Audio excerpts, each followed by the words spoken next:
dia, boa tarde, boa noite, dependendo do horário que você esteja assistindo a este vídeo. Dando prosseguimento à leitura da coleção Fonte Viva, vamos fazer hoje uma leitura do livro Pão Nosso, que tem por título Filhos Pródigos, e diz assim: E caindo em si, disse: Quantos jornaleiros de meu pai têm abundância de pão, e eu aqui pereço de fome. Lucas 15, 17. Examinando a figura do filho pródigo, toda a gente idealiza um homem rico dissipando possibilidades materiais nos festins do mundo. O quadro, todavia, deve ser ampliado, abrangendo as modalidades diferentes. Os filhos pródigos não respiram somente onde se encontra o dinheiro em abundância.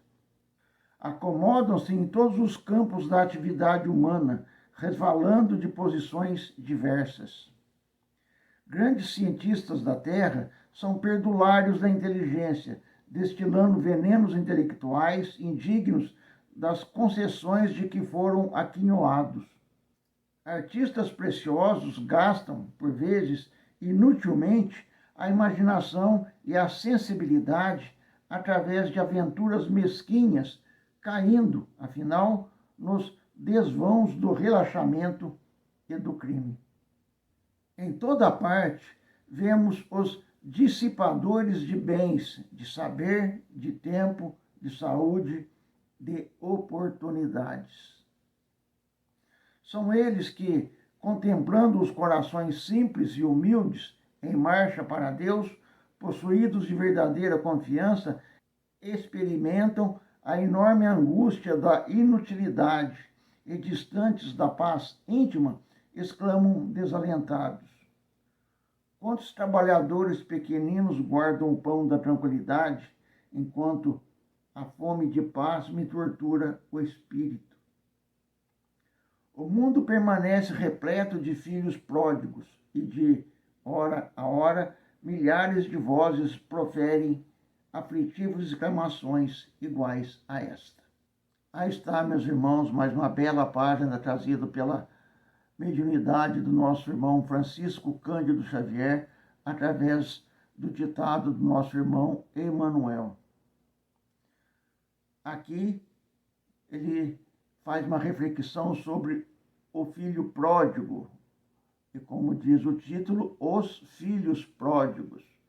Com toda razão, os filhos pródigos são todos aqueles que dissipam as oportunidades que Deus lhes concedeu como graça para a aventura aqui na terra, para o seu crescimento espiritual, para aplainar o caminho dos seus irmãos.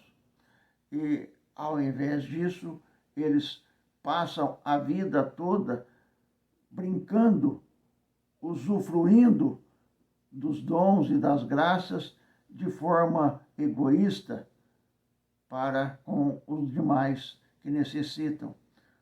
Isso quando não os desencaminham através da sua arte, da sua cultura, levando-os para caminhos de perdição, caminhos que fatalmente acarretará dor e sofrimento.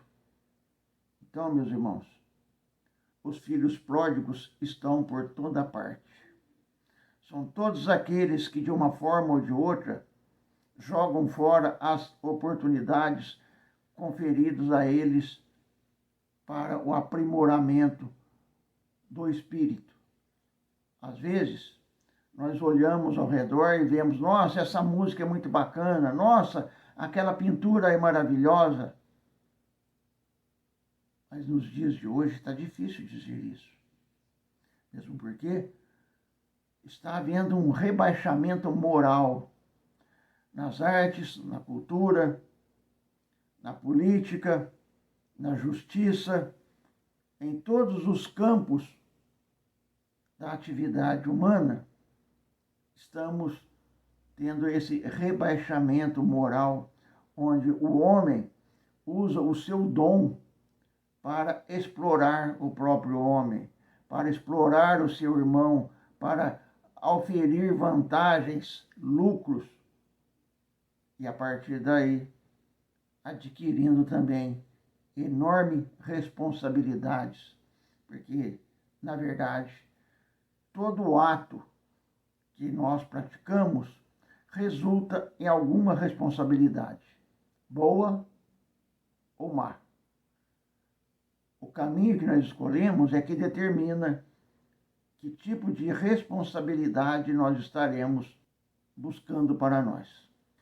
Dentro dessa seara, é necessário sempre lembrar que tudo eu posso, mas nem tudo eu devo, porque, em verdade, o caminho é feito de escolhas. É como se tivesse, a cada passo, uma bifurcação onde nós devemos escolher para a esquerda, para a direita. Então, nessas escolhas, nós devemos escolher sempre de acordo com a virtude, sempre de acordo com a ética, sempre de acordo com o amor ao próximo, sempre de acordo com aquilo que o ensinamento de Jesus preconiza. A realidade é que nós não viemos aqui para desfrute. Nós não viemos aqui para passar como se estivéssemos num jardim de infância. Nós já temos maturidade, nós já temos livre-arbítrio, nós já temos conhecimento da nossa realidade. Se nós a deixamos de lado, então nós vamos colher as consequências dessa atitude. O amanhã vai chegar para todos. O desencarne é uma coisa tão certa como o dia e o sol. Assim, cabe a nós nos prepararmos para esse momento, buscando sempre as atividades de elevação espiritual, apesar de todo o convite que existe ao nosso redor. É bom frisar isso, porque quando se liga uma TV, está lá o convite. Quando se liga um rádio, está lá o convite. Quando se ouve uma música, está lá o convite. Quando se sai a andar, está lá o convite. E os convites, eles chegam dos dois lados. E aí? Qual vamos aceitar? Geralmente nós aceitamos aqueles que atendem aos nossos desejos, às nossas tendências. E com isso agravamos a nossa condição espiritual, porque as nossas tendências geralmente são ruins. São contra elas que nós devemos lutar. Se nós tivéssemos tendências virtuosas, por certo não estaríamos aqui, porque este é um mundo de provas e expiações. Então, por que estaríamos nós com tendências virtuosas no mundo de provas e expiações? Então, vamos à lógica. É porque a nossa tendência é ruim, é porque nós ainda estamos dentro dessa faixa que exige provas e expiações. É porque nós somos devedores, é porque nós ainda falhamos nas provas que nos foram apresentadas pela divina graça. E como tal, nós devemos repetir. E ao repetir, estamos falhando novamente. E há quanto tempo isso vem acontecendo? Falhas contínuas, deserções, isso nos coloca cada vez mais presos a esse planeta de provas e expiações. E às vezes eu ouço as pessoas dizendo, porque a felicidade não existe, a felicidade não é deste mundo. Aí eu lembro as palavras de Jesus. Vinde a mim, vós que estáis cansados e oprimidos, e eu vos aliviarei. Vede que sou manso, que meu fardo é leve e o meu jugo é suave. Ou seja, nós, ao seguirmos de fato os ensinamentos do Mestre, nós estaremos entrando sim numa faixa de serenidade, de equilíbrio, de paz.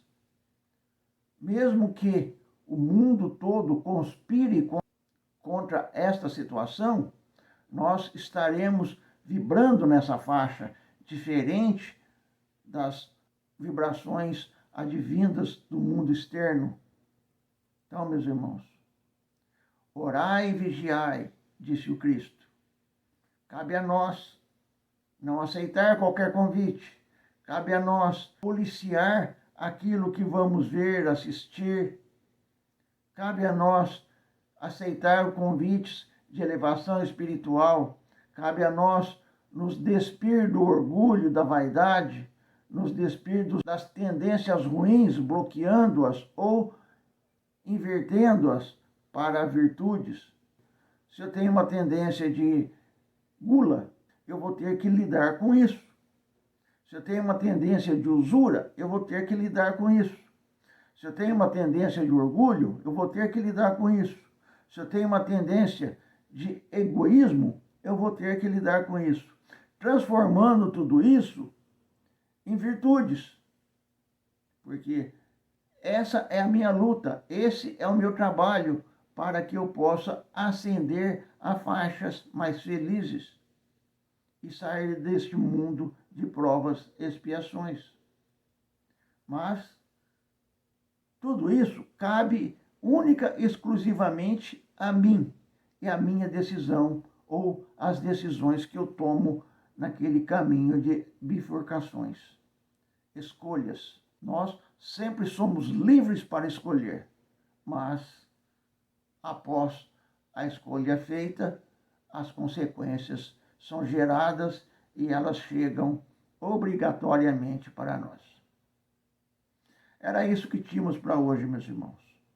Que as bênçãos de Deus nos ilumine, nos fortaleça, para que possamos ter a serenidade e o equilíbrio de sermos aquele que leva as pessoas para o bom caminho, aquele que orienta, que esclarece e que pode falar para as pessoas: olha, siga o caminho dos bons.